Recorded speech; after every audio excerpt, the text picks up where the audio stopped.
Hello and welcome to the Badger Talks podcast, the podcast that shares interviews with experts from the University of Wisconsin-Madison community about their work, research, and a little bit about what they're like as people, too.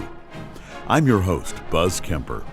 Today we'll be talking about engineering against cancer, smarter tools for safer surgeries, and I'm happy to have as my guest Daniel van der Weide, Grainger Institute for Engineering professor at the University of Wisconsin-Madison.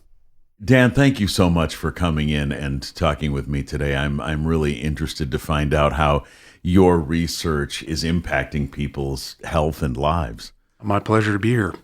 So you're best known for what's called terahertz generation, and I want to get into how this relates to cancer research and the tools that we use to research, diagnose, and help cure cancers.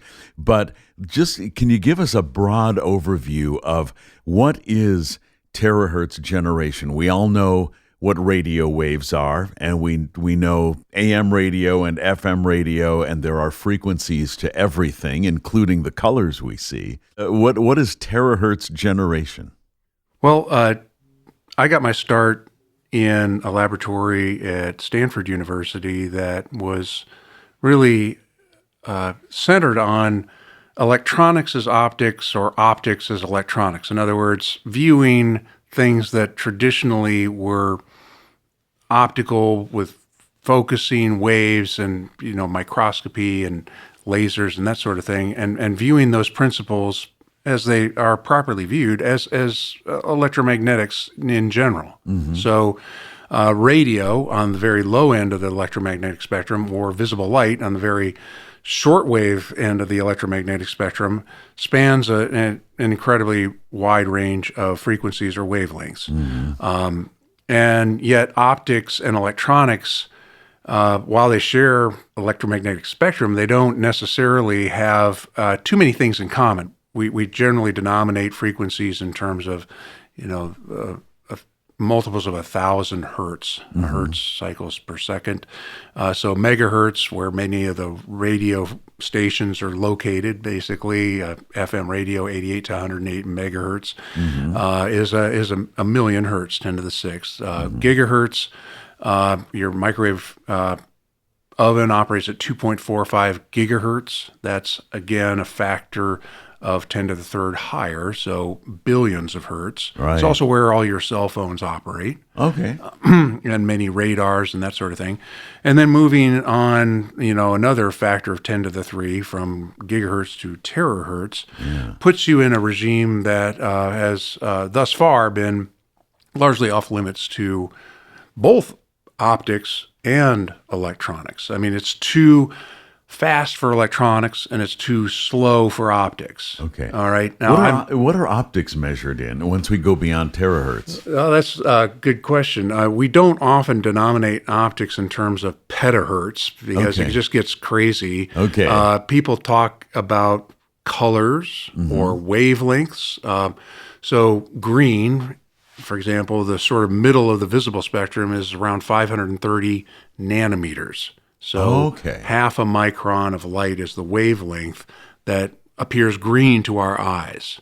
Okay. And our eyes, we can see down to around 800 nanometers, which is really, really deep red. Okay. And maybe 400 nanometers is ultraviolet, very, basically beyond our visible spectrum. And just like you have a hearing spectrum, which, ideally is 20 hertz to 20 kilohertz, although for many of us, unfortunately, we're not hearing the 20 kilohertz anymore. So to clarify, that's interesting to me. So once we get beyond terahertz, in other words, once we get into the visible spectrum, we're no longer measuring cycles per second. We're now measuring the distance between the waves when we say nanometers. Am I correct? Yes. And then, that's really just a matter of convenience as well as practicality. Right. So you're actually bringing up a really good point, which is why do we measure some things with some units and not other things. Right. Right. Why do we don't measure houses in miles? Right. We use feet. Yeah. We don't measure football fields in terms of inches generally. We talk about yards, right? Yeah.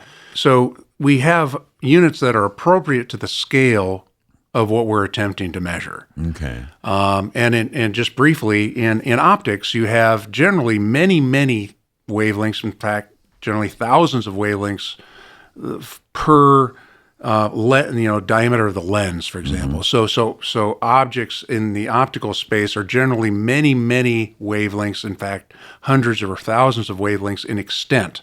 So it doesn't make sense to talk about them in the time domain necessarily. There haven't been that many instruments to measure optical frequencies in the time domain anyway. So if you can't measure it in the time domain, why would you denominate it in that? Okay. So you can measure wavelengths, and that's why we use those. Okay, that makes sense.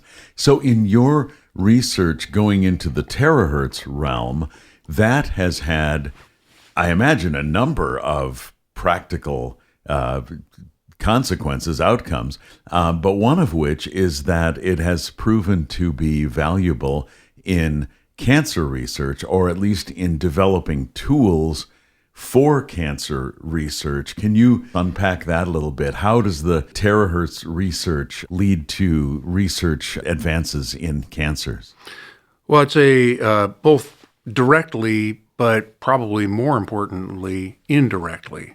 So directly speaking, I've always had an interest in, and I'm not alone in this, okay, but I've always had an interest in, can these new wavelengths that are much shorter than conventional radio wavelengths, but still not visible, can they reveal contrast mechanisms, for example, in skin or organs, that could reveal cancer versus healthy tissue? And do so at a length scale that would be interesting for surgical applications.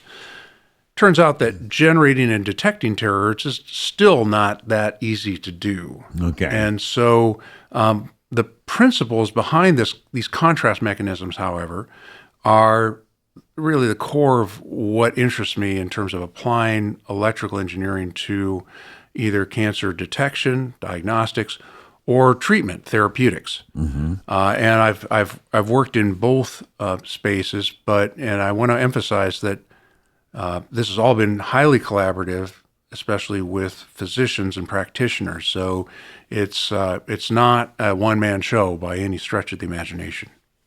Yeah, these things rarely are. So your electrical engineering work and your work in terahertz leads to cancer research benefits in the sense that we can, if I'm understanding this correctly, we can bounce these terahertz frequencies off of human tissue and determine its health. Am I correct? Well, that's a very general concept, and that's where I'm at right now. Very general. I would qualify the bouncing or the reflection, if you will, which in some sense could be viewed as spectroscopy. We do spectroscopy every day when we look at colors that are reflected off of walls, and it's illuminated with white light, but only certain colors are reflected. This kind of spectroscopy, whether it's in reflection or transmission, has always been of very central interest to me, because there's a lot to unpack in that field. Terahertz is one portion of the electromagnetic spectrum, but the principles of using these electromagnetic fields or waves, and by the way, field is a more general concept than a wave. A wave is a traveling field. Right. The fields need not travel. They could be bound to a source without necessarily traveling. Okay. So I just want to make that slight distinction. But the use of electromagnetic fields and or waves in the interaction with human tissue for the purposes of diagnostics and therapeutics is something that is of growing importance and of growing interest over the last couple of decades. And I have many colleagues in my department and university-wide who have similar interests to mine, but are working in their own niche fields. And so the concepts of using this kind of energy, which is not ionizing, not going to damage your DNA, for example, but simply gently exciting tissue, looking for how that tissue responds, lets us do very important kind of diagnostics without having to, for example, introduce exogenous contrast agents. What do I mean by exogenous? I mean outside the body. Right. Okay. So a fluorescent dye, for example, or some contrast agent that a pathologist might use to reveal the presence of cancer in a tissue sample. That process, while well established, also alters the tissue irreversibly. So the tissue then can't be subsequently used for testing against potential immunotherapeutics, for example. And by the way, we have a local, more than a startup in the Madison area called Elephas, which is working hard, and I'm working with them to establish means of using immunotherapeutic response in freshly excised tumor tissue or tissue samples in order to determine whether an immunotherapeutic might be applicable or useful for a particular patient. Okay. So there's manifold opportunities to interrogate tissue without staining it so that you can query it without affecting it and without killing it. Okay. So then that tissue would then be in good enough shape that you could then use other testing methods on it. It's not done now. Correct. Okay. Think of we use tissue every day in something we call cooking. Yes, right. Many of us will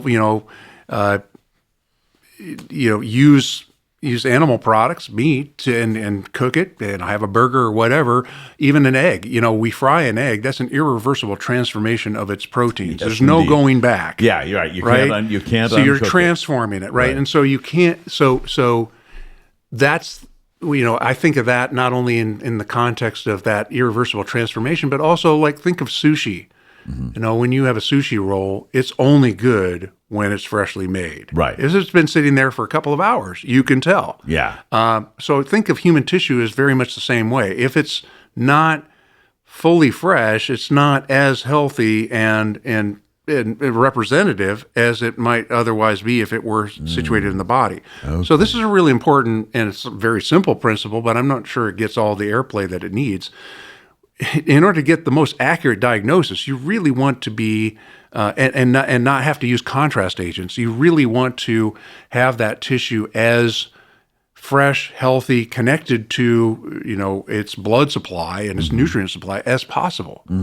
Anything less than that, as the tissue is dying off, it's irreversibly transformed into something that you can't necessarily diagnose. So I'm articulating these principles because we have found, and others have found, that there are contrast mechanisms, ways of seeing contrast, black or white or whatever you want to call it, that are not visible but are accessible to the terahertz or microwave regime of the electromagnetic spectrum that allow us to determine and distinguish between healthy tissue and diseased tissue. Right. That makes perfect sense. Where are we at in the progress of actually utilizing these spectroscopy methodologies with terahertz generation? Is it still in kind of a theoretical stage? Is there a machine actually built that does this? Where are we at along the spectrum of theory to practical use? Well, that question could occupy the rest of the day. I've opened a Pandora's box. You've opened a very broad range of inquiry here. Okay. I'd like to respond in terms of some of the companies that I've had a hand in starting that have become successful and have had a hand in treating thousands and thousands of patients, because then I can give you specific examples of these. Great. The first one would be New Wave Medical, which Fred Lee, physician and radiologist here at UW-Madison, and I co-founded many years ago, in sort of the 2003 time frame. It's in the midst of time. So we got started talking and collaborating. We were neighbors and had kids who play together. And I would just point out that without a practitioner, a physician, someone working with patients and understanding the day-to-day problems, it's not easy to postulate a successful application of electrical engineering to a practical patient need. So I want to make absolutely sure that we're giving all the credit to the medical practitioners and the medical minds who are dealing with the actual problems. We as engineers often like to think that we have a solution. That solution sometimes just gets thrown over the wall saying, well, here it is, put it to use. And there's no involvement in the patient treatment process. So just a little bit of the background story. Fred articulated needs for doing ablation of cancerous tissue using percutaneous techniques. In other words, very small needles that wouldn't involve open surgery, which is kind of the gold standard for resecting cancer, but isn't always, patients aren't always candidates for that kind of surgery. You might have a patient with a liver tumor that is not that the patient may not be a candidate for a transplant. Okay. Well, what are you going to do to extend that patient's life? You're going to just let the tumor grow and the patient dies too soon? Right. Is there a way you can treat it without drugs or chemotherapy or in combination? Okay. And does ablation mean treatment? Ablation is a means of is essentially killing or destroying tissue. Right. Okay. And sometimes that's done just in situ, in other words, without resecting it, but just essentially depositing energy or maybe a chemical into the diseased tissue and killing it. Okay. While doing minimum harm to surrounding healthy tissue. Okay, yeah. Unlike something like chemotherapy, which is a little more of a shotgun approach. Generally, chemotherapy is like you're getting hosed down with radiation. Right. And, the body has to basically come back from the dead. Yes. So having the ability to focus this treatment is very important. Also very important are margins. Okay. In other words, there's always a margin, which is not entirely clear to the physician, between the diseased tissue and the surrounding healthy tissue. Right. Obviously, you want to have negative margins. You don't want any margin that still has cancer. Right. But you don't want to kill or remove or destroy any healthy tissue more than you have to. Right. That's the Hippocratic Oath. Yes. First, do no harm. Exactly. So that's always been the hallmark here of what we've been trying to do, which is to precisely dose the energy so that the diseased tissue is destroyed or ablated, but no more healthy tissue than necessary is destroyed. Does the terahertz therapy approach, is that more assisting in identifying the cancerous region, or is it used also in terms of the actual ablation or treatment? Well, that's a very astute question because, as I alluded to earlier, and I want to broaden this concept from terahertz down to the microwave regime as well, because that's actually a much more practical regime for us to be working in terms of generating the kinds of powers that you need to actually do this ablation. Generating microwave power is far less expensive and far more practical than generating terahertz power. One would think. Yeah. It generally gets harder and more expensive as you go higher in frequency. So I just want to set that principle. Well, in any case, the principles of diagnostics and therapeutics in this space are very closely linked, compatible, and we exploit them almost simultaneously. Diagnostics, of course, involves just sort of gentle testing of the tissue without the intent to transform it or hurt it or heat it in any way, because we just want to do spectroscopy. We want to look at the tissue with new eyes and see what we see there and make a determination, is there healthy tissue or diseased tissue, without actually affecting the tissue. So that's the diagnostic realm. And for example, I'm doing projects with Elephas right now on that question. Okay. We've also, and I'll speak to another company that Fred and I started called Elucent Medical that uses electromagnetic fields for localizing tumors for subsequent surgery, and especially in breast and lung. But let's put that on hold for the moment. For diagnosis, we can look for contrast mechanisms between healthy and diseased tissue. For treatment, we can exploit those contrast mechanisms to preferentially heat and ablate the diseased tissue over the surrounding healthy tissue. So because of the contrast mechanisms, by rough analogy, diseased tissue might look darker or denser than healthy tissue. Right. And we can see that with our tools. If we can see it that way, we can treat it that way. Yeah. Just like a dark surface absorbs sunlight more effectively and gets warmer than a light surface. Yes. Okay, so it's a similar principle. Yeah, that makes perfect sense. And that, to me, that's one of the biggest areas of cancer treatment that has needed attention, is how to better target the diseased areas and not just do this go squirrel hunting with a cannon kind of thing. So, okay. Well, it's so true, but it's also being developed in a very complex environment of technology, patient care, payers, hospital administration, traditions, different practitioners and subspecialties, and a bit of a hierarchy about who actually gets to treat the patient first. There's all kinds of complexities to this that have to be respected.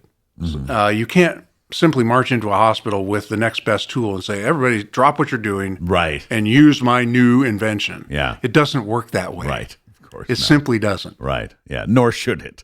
But I think there are good reasons for being cautious. Right. When you were working with terahertz generation, doing your research, were you thinking about its implications in terms of cancer diagnostics and treatments, or were you just developing a tool that you thought might have a number? Did you have a goal in mind? I'm wondering, what was the thought process in that area? Another really penetrating question. I would say some of my earliest memories of working with microwave instrumentation, something called a vector network analyzer, which is costs about as much as a house. And I was fortunate enough, even as an undergraduate at the University of Iowa, to have access to one of these things to make some measurements. And I noted that the presence of my thumb on one of the cables actually changed dramatically the instrument's reading. And so I got a sense of, wow, there's an interaction here between my hand and this instrument. Yeah. And I thought, wow, that's kind of cool. And that experience really stuck with me. Then subsequently in my postdoctoral work in Stuttgart, Germany, I was very fortunate to work with Fritz Keilmann, who was my most immediate advisor. And he was a very multidisciplinary mind who had lots of interests in biological applications of physics. And even though that wasn't the world in which we were working at the time, it was solid-state physics, he subsequently did move to another institute that was doing biophysics. And so I sort of got the permission to think in terms of more broadly about how physics could be applied to human health and biology. And that enabled me to start thinking more broadly about the applications of some of the electronic techniques that that I was working on, which were really dedicated to semiconductors and devices and transistor-like things, and broadening that to human health. Oh, I would so like to dive into some of that, but we don't want to go too overly long. I do want to ask you, when you're dealing with electrical engineering, you're dealing with physics. Is it all classical physics, or do you get into the quantum realm? Well, that's another question that could occupy us all day. Sorry, I keep doing this too. I mean, there are, of course, quantum mechanical effects that we observe every day, for example, in lasers. Right. And right now, nobody can be ignorant of all the buzz around quantum computing, which is a new means of doing computation that doesn't involve classical 1-0 bits, right? And there are many groups, particularly in physics here at the University of Wisconsin, that are pursuing different types of quantum computing and qubits. Yeah. Our work has touched on some of that, especially in the realm of exciting artificial atoms. In other words, quantum mechanically dominated transistors and exciting them with terahertz light to essentially do scale model atomic and molecular spectroscopy. Right. Okay. And that could open a whole new podcast, but I've long had an interest in, can you build scale models of physical things that are otherwise too small to see? Yeah. And can you explore their physics in analogous ways? We all like analogs when we're working in physics. We build scale models so that we can more easily make measurements and understand things. And so there is a whole world of scale model atoms and molecules that would have to be excited with and probed and with wavelengths that are commensurate with their energy levels. Right. And that's where terahertz would come in. Yeah, that makes sense. I want to wrap up, but I do want to ask two more questions. One is there anything that you would like to say about terahertz generation or its cancer research or diagnostics? Anything you'd like to say that I just haven't asked the right question to elicit? Well, I'd like to make it clear that this is an extremely multidisciplinary effort. And I'd also like to point out that research in this area is very important, no question. But there's a significant gap between getting research results that might be reproducible and publishable, which is what many of us do in the academic labs on campus here and elsewhere, and translating any of those ideas or results to clinical practice. Yeah. All right. That I can't overemphasize how, a one and done, and I don't mean to demean it, but just, you don't have to make a result reproducible thousands of times in order to publish it. And that's not necessary. It's not required. Right. However, if you translate that to the clinic and it fails 1 out of 1,000 times, that's actually somewhat unacceptable. Yeah, that's a problem. That you don't want to be that patient number 1,000 in which it didn't work. Right. So there's a massive inversion between what is counted as success in the academic lab and what actually gets translated into something that not only extends patients' lives, but actually can become a profitable enterprise, which the two need to kind of go together. Yeah. And I think that distinction and that translation is one of the most exciting, challenging aspects of what we're doing here, not only in the work that I participated in, but all across campus. This is something that I think is gaining enormous attention in the last several years. The campus, I think, has kind of grown out of maybe a more traditional ivory tower approach where we just, throw the results over the wall into one that's being very entrepreneurial and applying a lot of the laboratory results to the potential to commercialize and get these results into the clinic. Yeah. I'm very encouraged by what's been going on campus-wide. Yeah, that's true. And that's a great point about, that huge gap between the theoretical and the practical. It needs big bridges built and a support mechanism. And a support mechanism. That doesn't happen for free. Right. There have to be lots of, governmental support, campus-wide administrative support, and funding, whether that comes through venture capital or grants or any combination of those. That's all part of that translation process, and it needs to be bundled together. If you're missing any one piece, it doesn't work. Right, you need all the tools in the box. The last thing I'd like to ask you, Dan, is when you're not engaged in this heavy research and practical work, do you have hobbies, sports? What do you do when you're outside the lab? I ride my bike. Oh. I'm a enthusiastic participant in the Madison area cycling scene and in general endurance athletics. Oh, wow. Nice. And I think it's a fantastic place to live and to ride a bike, as I think most people around here know. Mm-hmm. And I feel like we're very fortunate to have the landscape and the roads and the infrastructure here in Madison to support that kind of outdoor activity. Yeah, I agree. That's my summers are rock climbing, bicycling, and doing some kayaking. And we also go see a lot of live music. Terrific! Well, good for you. That's every musician in the area thanks you for that. Yeah, us too. And they know who we are. Yeah. We're often in the front row. That's cheering terrific. them on. Do you have a favorite venue? There's lots. We go to the Sylvie when there are larger acts in town. Baroque is a great place. Yeah, been there.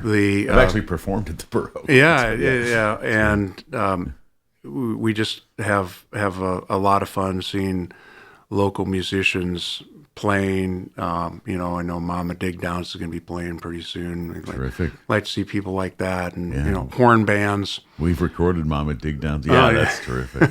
Nice, very good. Yeah, that New Orleans style. So it's Madison has a really burgeoning music scene. Yeah. And Rare Element is another band that we really like following. Yeah. All those guys are great. Terrific.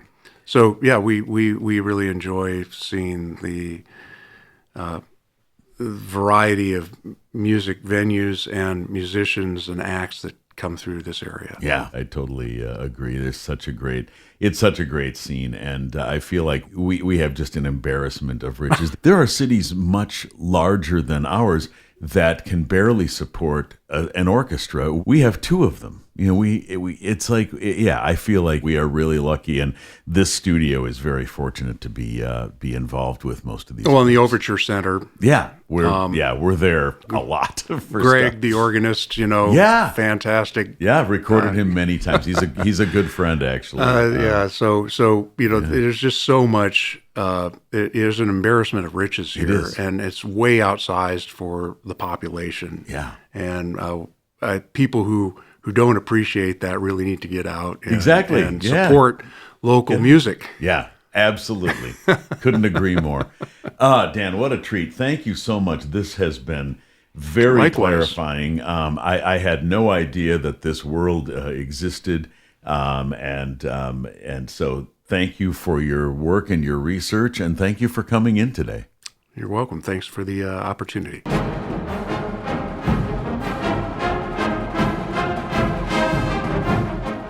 You've been listening to the Badger Talks podcast. I hope you enjoyed this conversation with Daniel van der Weide, Grainger Institute for Engineering professor at UW-Madison. Please browse our previous episodes for other topics that may be of interest to you. The Badger Talks podcast is a creation of UW Connects and produced at Audio for the Arts Recording Studios in Madison, Wisconsin. Our engineer is Maggie Shays. Our music is composed by Bill Purdy and performed by the UW Marching Band. I'm Buzz Kemper. Thank you for listening.